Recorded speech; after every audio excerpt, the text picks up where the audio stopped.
Hi, I'm Richard Oloizia. I'm 61. I've lived in Baltimore since 1979.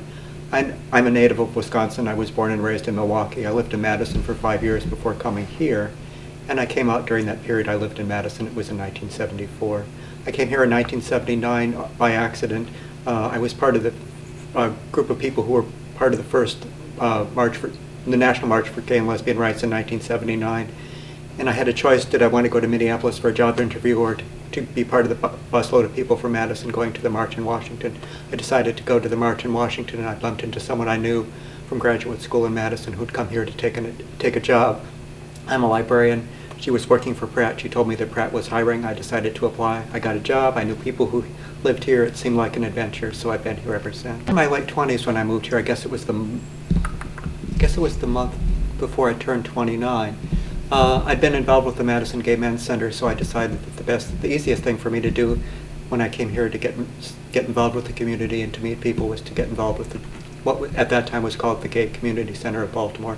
And I did that. I was involved with the switchboard. So I moved here in December of '79, and I got involved with the switchboard in February of 1980. At that time, the Gay Community Center was split. A part of it was in rental quarters in the 2100 block of Maryland Avenue. There was meeting space there, as well as the Gay Men's Health Clinic.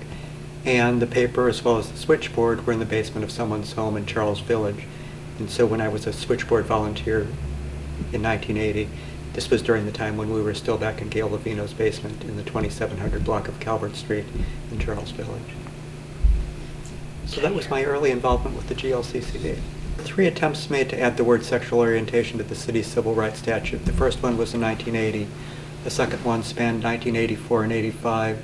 The third one was 87 and 88. So the very first one in 1980 was just after I'd moved here. I thought, boy, what a backward place, because I didn't seem to be able to pass this piece of legislation, which to my mind seemed pretty obvious. There was one in Madison. I think Madison was one of the first cities in the country to have a gay rights law. I think it was in 1974. So I thought, gee, this place seems backwards if they can't do this. I mentioned before I'm a native of Milwaukee, and Milwaukee had passed when it was a more limited sort of ordinance, which I hadn't realized at the time, but I thought, gee, if Milwaukee can do this and Madison can do it, why can't Baltimore do it? And so I guess initially I had a negative impression of Baltimore, since it seemed like a place that couldn't add the word sexual orientation to a civil rights law, and I thought, gee, this place seems like a dump. So my initial impressions were negative because of that experience. But I've been here for more than 30 years, and of course, over a period of time, my experiences became more positive, and eventually in 1988, the city did get around to passing a civil rights ordinance that added those words to the civil rights law. So it took a long time, but it did eventually happen. One of the things that I enjoyed about that early time during the years I lived here in Baltimore was that the community center had an annual tradition of having a fall gala as well as an annual spring brunch. The community was smaller at the time, and as a result, those events drew a lot of people just because the idea was that they were held in fancier, more upscale venues. The idea was to make the community more visible. It was also a good way of raising funds for the center because these were fancy dress-up events. People would wear tuxes and evening wear, that sort of thing. And I always enjoyed those events because they drew hundreds of people. 500 or 600 people was not an unusual number for the annual fall gala. And so as a result, I have good memories of some of those early social events because they were always pleasant events. During the 10-year period when they really were at their height, a man named Elliot Brager, a local attorney, was the person who was the main mover and shaker behind the events, and he had good fundraising skills. He had a big black book. He could call a lot of people and turn people out.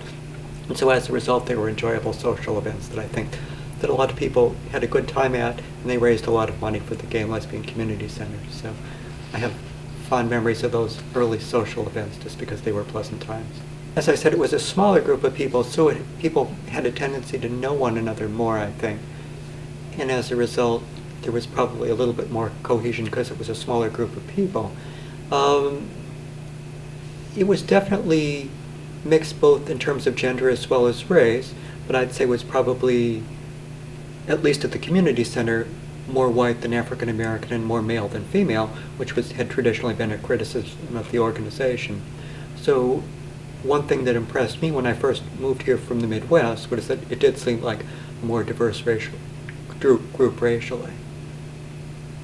During the years I've lived here, I've done a variety of things with the Gay and Lesbian Community Center of Baltimore. I mentioned before that I was involved with the switchboard, As a result, I was on the board of the community center for 10 years in my capacity as the chair of the switchboard, so I did that for an extended period of time. Quite fortunately, I'll never be on the GLCCB board again. 10 years was enough. But I did that. I was also involved with the William Wolfe Institute. William Wolfe was a librarian at Hopkins who died of AIDS early on in the AIDS epidemic, and he gave the center $100,000, which for the center at the time was a large amount of money, since this was mid-'80s, more than 25 years ago, when $100,000 was worth more than what it is now. So it was a significant amount of money for the GLCCB, and the money was used to make building repairs and improvements. It was also used for operating expenses. And Marty Walker, who was the president of the GLCCB at the time, or a number of years after the bequest, I guess it was in the early 90s, had suggested that the center begin an adult education sort of program, which we decided to call the William Wolfe Institute for Gay and Lesbian Studies, and I was involved with that for a period of, I guess, about 10 years. We did a variety of classes. We also did bus trips, and it was an enjoyable experience. We did a number of things that were successful. For example, we had a gay and lesbian history class. We had a book discussion group that I was involved with for 10 years. We went up to New York on bus trips in December at the beginning of the Christmas holidays. We went up to New York for the Pride Parade in June. We did some day trips to other places like Rehoboth, New Hope. We did a trip, I guess that was a 4-day weekend up to Provincetown.